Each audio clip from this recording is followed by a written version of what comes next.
all of my nerdy dreams from when I was a kid going to LAN parties come true. Hey there, this episode of Some Gadget Guy is brought to you by viewers like you. All of the incredible people sharing content across social media, and the generosity of my patrons at patreon.com/SomeGadgetGuy. More info on those awesome nerds later in the video. The folks at Emu Computer sent this my way to test drive, and this is not a review. What I'm getting to work with here isn't going to look very interesting in just this video that I'm shooting talking to the camera right now, because it's just a big black box. I'm sure you've seen a Pelican case before if you're into nerdy accessories and photography and carrying your gear around in rugged suitcases and containers. And also, I gotta tag the company right at the top of this video. If you search for Emu PC, you're gonna get a whole bunch of Google and Bing search results talking about emulation. You gotta go to emu.computer to figure out what this company's all about. No, what I'm playing with right here is an attempt at turning a really niche idea into a practical business model. If you've ever hung out in PC building forums or on subreddits, there are always folks that are trying to figure out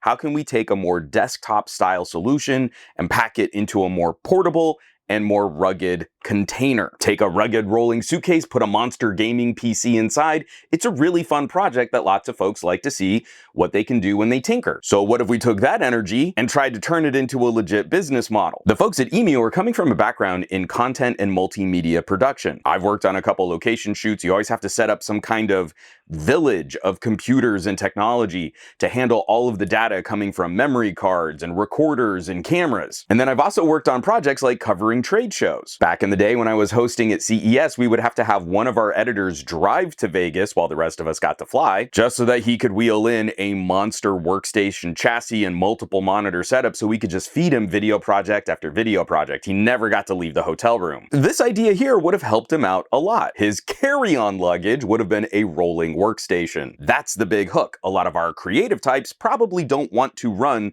their own tinkering assembly line of putting together a portable workstation grade computer. We want our editors to be good editors, not having to run tech support IT, and it's a really different kind of system building. Prefacing again, this is one of their test systems. This is actually more of a prototype, so I'm kind of showing this off in a state that isn't what's going to be directly shipping to their customers. It's very impressive to see how small we can make the overall package when we're using a lot of full-sized parts. What I got to test was running an AMD 7950 X3D and a full-sized 4070 Ti. That was pretty cool, with 128 gigabytes of RAM. I know what you're thinking. I could have run off with that RAM and probably retired. So the challenge is moving ports and pieces, accessibility, and then also building in a practical full system experience. Full-size system components, so the power supply is a part of the chassis. You're not carrying around some other awkward brick. Power cable in one Velcro pouch. They included display cables and a USB-C in the other pouch. This strip right here is holding on to a monitor that you can deploy, and then there's a wireless keyboard and mouse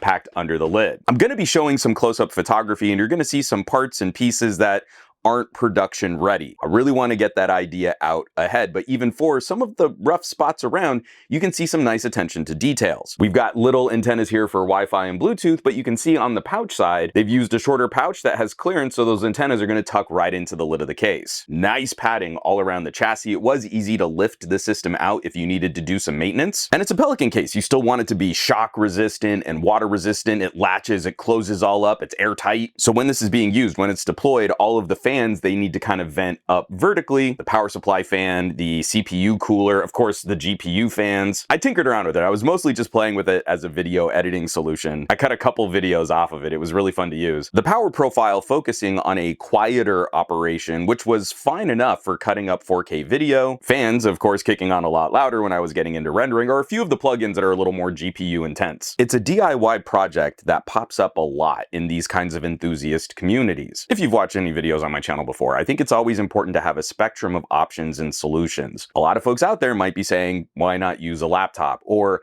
I heard those Mac Studios are pretty good. Or they're another mini PC solution and get an Oculink for a graphics card. All of those are totally viable ways that we can get work done remotely, but each has their own unique set of pros and cons. Like I referenced before, working at Newegg, when we just needed to run video after video after video, the best solution we could find, literally, and probably the most cost effective, was was to drive someone out to Vegas with a big workstation frame. Emu PC in this kind of case, which on some airlines can be your carry-on item. I think we're working close to the limits of what kind of compute horsepower we can contain in a frame this size. I think it would be a lot more difficult and probably impractical if we tried to jump to a 90 series NVIDIA graphics card. So the idea is not without its own unique set of compromises, but there are a couple other benefits that are kind of handy, not the least of which is just noise in your working environment. If I'm working on a laptop, ostensibly I have the laptop like right in front of me.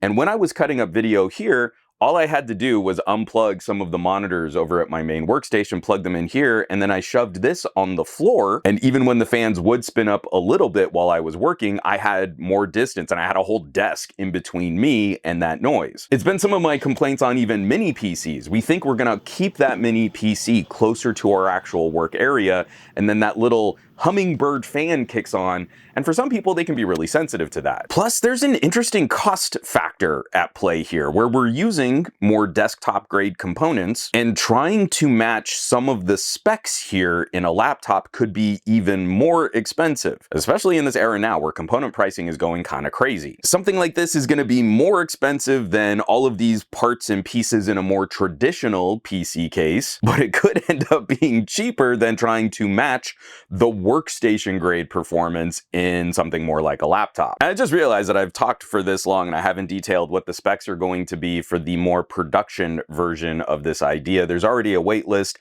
They are manufacturing units and they are getting them into people's hands. On the Emu.Computer website right now, the current build is a 4070 Ti for the graphics card, a Ryzen 7 9800 X3D, 64 gigs of RAM, a 2 terabyte SSD, and it comes with a 144 hertz travel monitor. So a little different than the rig I'm using here, which had 128 gigabytes of RAM, but the slightly older Ryzen chipset there. That price, fully built and ready to roll, is going to be $3,950. That's a pretty solid chunk of change, but again, we're targeting a certain idea of a boutique solution. How do we get an editor up and working quickly? How can we deploy a system to a place that might be a bit more challenging?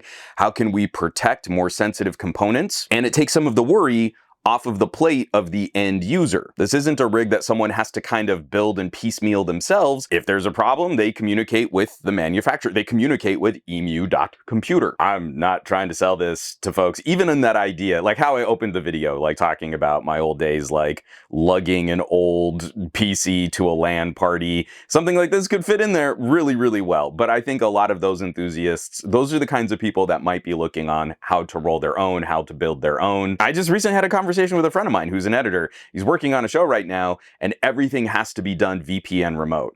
Now he's getting paid, but he's spent the last 4 days not being able to edit on stuff because, well, this system isn't talking to that system and this computer doesn't use this and it's not powerful enough. And they're literally in the process now of shipping him another system to get to work on this project that's costing them days of downtime. It's just funny how some of those pieces can kind of align in our own little personal universes, our own solar systems. I'm showing him this rig and he was like, yeah, actually that's kind of exactly the kind of system I would need. And when they ship me these pre-builts, I was kind of anxious, like, did it ship okay? You have to spend a whole day like testing and setting it up. I'm always a really big fan of finding some of these boutique solutions, and especially once we start talking about portability and rugged, how to make something more survivable or more durable. If it's a phone, if it's a tablet, shooting out in the middle of the desert, but everyone's terrified their MacBook's gonna get destroyed from all the sand and debris. And then you see something like this and it's such a good idea. All the people that have played around with trying to roll their own. I love the idea of coming in with this as a business model, knowing that it's going to focus to a very particular set of consumers, but those folks who need this, I think they're gonna like it. And again, some apologies, because like I'm happy to talk about this. I think this is fun. This is a cool idea. I'm gonna leave a link to Emu.Computer down in the description below, but I also have to appreciate like me talking to you about this is just a big black box. I'm talking about a Pelican case. It's not the most exciting video to shoot. But of course, I'd want to hear from you. Have you ever been in a situation you think, oh man, it would be so great if I could have more of a desktop style solution, maybe a laptop, not getting it done? Drop some comments down below. What kind of experiences have you run into? Maybe something like this would have been the right solution, because I love getting to dig into stuff like this. And the folks who get to see the results of my testing and reviewing first are, of course, my incredible patrons, all of the people over on patreon.com/SomeGadgetGuy. SomeGadgetGuy. This list of names scrolling by on your screen right now, a huge thank you from the bottom of my heart, as these are the folks who are responsible for helping us to keep the lights on here in the Gadget Lab. Editorials, behind the scenes, production diaries, they're basically the coolest tech pals in the universe. So I hope you'll check them out. I hope you'll consider joining the community at patreon.com/SomeGadgetGuy. Now, you know where you can find me around the rest of the internet at SomeGadgetGuy, basically everywhere, but these days, spending a lot more time on the Mastodons. I'm spending so much time there, I'm not really hanging with the Threads, the Facebooks, the Instagrams, and none at all on that dumpster fire site. And I will catch you all on the next video.